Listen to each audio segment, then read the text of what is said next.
Anxiety is a problem we come across in nearly all areas of life, whether that be doing your exams, going to a job interview, or giving a presentation. But what is anxiety? How do we deal with it? How can you help others to deal with it? Anxiety comes as part of three types of fear. First is fear itself. When faced with something that is life-threatening, you can have a feeling of fear inside you. The next level is dread. This is when you know something bad is going to happen to you and start working yourself up about it. Normally it turns out that the dread is worse than the actual event. The last level is anxiety. This is a kind of fear of the unknown, and it normally comes around when you don't know what's going to happen next. Anxiety is the most intense kind of fear, and it can happen over a long period of time. This all leads into the fight or flight response. A lot of symptoms from anxiety come from this response. Anxiety itself is a feeling of unease, worry, and/or fear. It happens to everyone at some point in their life, and it can be a real problem for some. Sometimes a bit of anxiety is a good thing, and it can give you a bit more focus and improve your performance. Too much anxiety, however, and it can make you tired and unable to concentrate. Anxiety also leads into panic attacks, but there is a difference between severe anxiety and a panic attack, where anxiety can give you a whole range of symptoms such as sweating, a really pitted feeling in your stomach, jumpy, dry throat, and a shallow voice.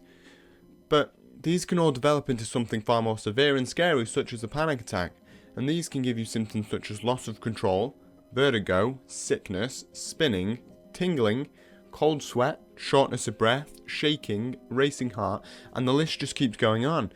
If you look in the description, I would put a larger list of symptoms. If we look at the racing heart and the shaking, these are both what happens to you when you're ready to fight or flight. Your heart rate increases in order to pump more oxygen and sugar to your muscles. The shaking happens then after this is used, or not used in this case. Now this is all very useful in the wild, however, not for us. Not only does anxiety and panic attacks affect you physically, but they also affect you mentally.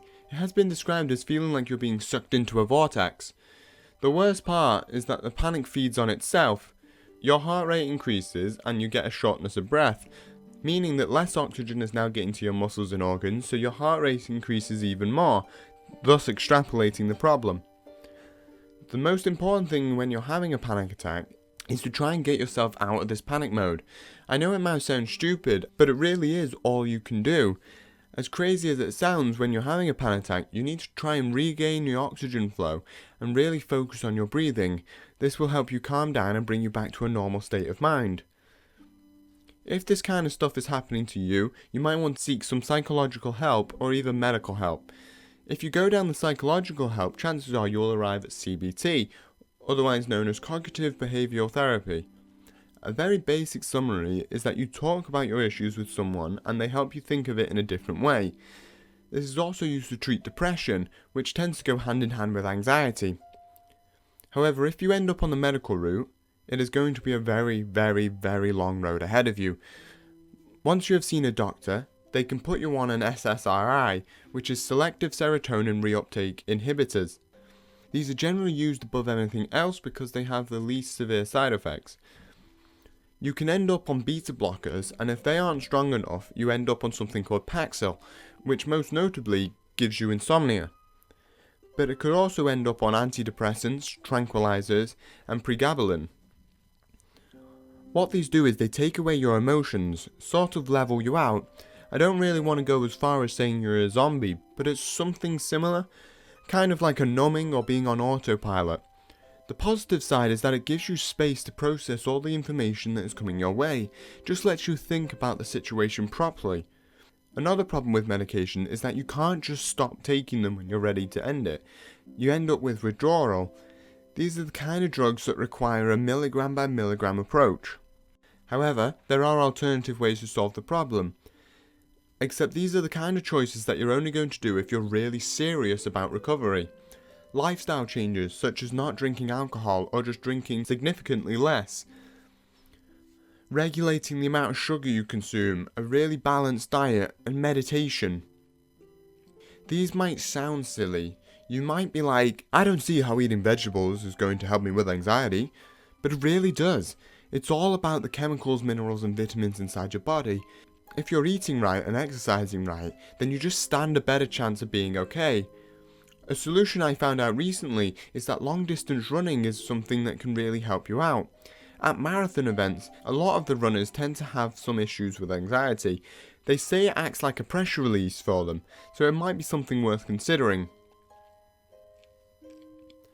Once this issue is being dealt with, whether that be by making these lifestyle choices or doing CBT, it is just going to give you such an improved quality of life and improved relationships. However, if you're on medication, it's going to really affect your social sphere as you feel very distant from everyone else. However, you need to keep in mind that you're still going to have good days and bad days. Sometimes you're going to wake up and for no reason you're going to have a really tight feeling across the chest and you just know today is going to be hard. But don't worry, it's all about taking one day at a time. Eventually, you might even get to the point where you actively seek out anxiety-inducing situations just to test yourself. If you're watching this because you do or you think you do have anxiety, there are many things you can do. I know it is scary, but you've just got to keep in mind that it will pass. The longest I've ever heard is a 2-hour-long panic attack, but it will end. You can talk to someone you trust. Getting things out of your head is always a good place to start. Whether that be with your best friend, your mom or your dad, your grandparents, teachers, brothers or sisters, you name it. Just talk to someone you trust. Getting familiar with some breathing exercises, that can help you prevent a panic attack. Try and shift your focus away from whatever is causing anxiety. Play a game or read a book. Just try and focus on something else.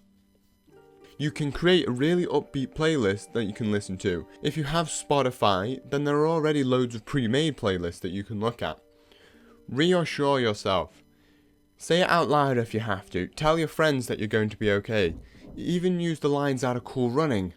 When he stands in the mirror and he says, "I see pride, I see power, and I see a badass mother who don't take no crap off of nobody." Do some physical exercise. Do a run. Play some football or hockey. Dance around the house if you really want. I mean, that's what I do. You can keep a diary of it all. There are scientific studies that show that writing down your worries before an exam can actually improve your test scores. Do what I like to call power poses. Kinds of things like you see on the screen now. The term fake it till you make it comes to mind here. Come on, just really big yourself up. Eat right. Make sure that you keep getting enough energy throughout the day. My doctor said that I should take protein shakes, just to keep the calorie up every day. Go do some CBT or other kinds of therapy. Could even be going to a support group. There are many things that you can do. Now if you're watching this because someone you know has anxiety, there are things that you can do too. First of all, stay calm. Don't draw attention by yelling for help. Stay calm and just be nice to them. God knows they need it now. Don't belittle their problems. It is not only a panic attack. For them, in their mind, it's a matter of life or death. They are ready to use that fight or flight response. It's not only a panic attack. Reassure them that everything's going to be okay, because it is. Don't pressure them. Let them come out of it on their own. Don't try and explain it to them. Or be logical. Just accept the situation and deal with it. Ask them what to do. Communication is key here. Ask them whether they want some water or some food, or just keep asking them questions, keep reassuring them. Encourage them to seek help on their own, from either therapy, doctors, or just by talking to people about it. But most importantly, the best thing you can do is look after yourself. This will give you the energy and focus to help effectively. Helping someone who is depressed or has got anxiety is really taxing on you physically and mentally. Try not to do it alone. Thanks for watching the video. You may have noticed that this is a topic close to me. As it turns out, this is one of the longest videos I've made. If you enjoyed, please give it a like, and if you enjoyed listening to me or my drawings, subscribe and I'll see you again. Till next time, stay smart.